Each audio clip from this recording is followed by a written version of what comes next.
শরীর ত্যাগ দিয়েছে, দেহকে ত্যাগ দিয়েছে।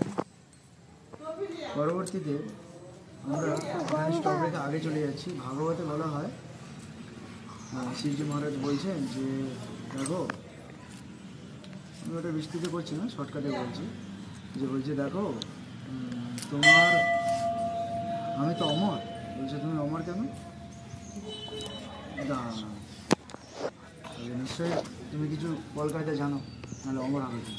আমি তোমার পত্নী, আমি তোমার স্ত্রী, তুমি আমাকে লুকাচ্ছ, এরকম লুকানো করে উচিত না। আমি আজ পর্যন্ত কোনো কথা তোমাকে লুকাইনি। বলে আমি তোমাকে কোনো কথা কিন্তু লুকাইনি। বলছে না, তাহলে তুমি অমরকে নিশ্চয়ই কোনো জড়িবুটি খাও, আমাকে যদি দাও না, একমাত্র তুমি খাও। তখন পার্বতী এটা সত্যি পরে তো যেমন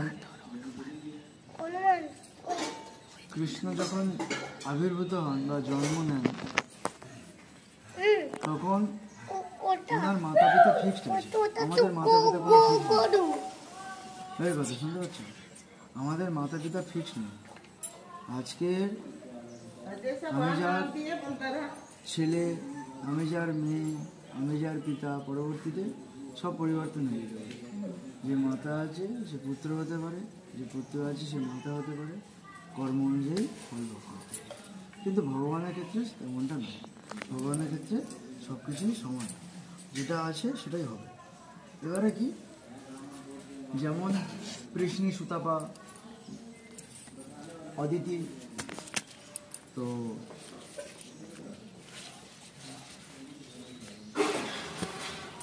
এনারা যতই পিতামাতা হবে না কেন, এনাদের তপস্যা করতে হবে। এর থেকে বোঝাতে যায় যে বিনা তপস্যাতে কোনো কিছু ফল প্রাপ্ত হয় না। ওনারা তো হবেন, ভগবান জানেন যে ওনারা হবেন, তারপরে ওদেরকে একটা তপস্যা দেওয়া হয় যে তোমরা তপস্যা করো, এই তপস্যার দ্বারা তুমি প্রাপ্ত হবে আমার, এমনি এমনি আমি আসবো। তো পার্বতী সতী যখন দেহ ত্যাগ করলেন যোগাগ্নিতে, পরবর্তীতে উনি আবির্ভূত হলেন গিরিরাজ আর রেণুকা গৃহেতে। ওনার প্রাদুর্ভাব হয়েছিল গিরিরাজ আর গিরিরাজ হচ্ছে হিমালয়ের কথা বলছিল, হিমালয়ের কন্যা হিসাবে পরবর্তীতে পার্বতী প্রাদুর্ভাব হয়েছে। এখন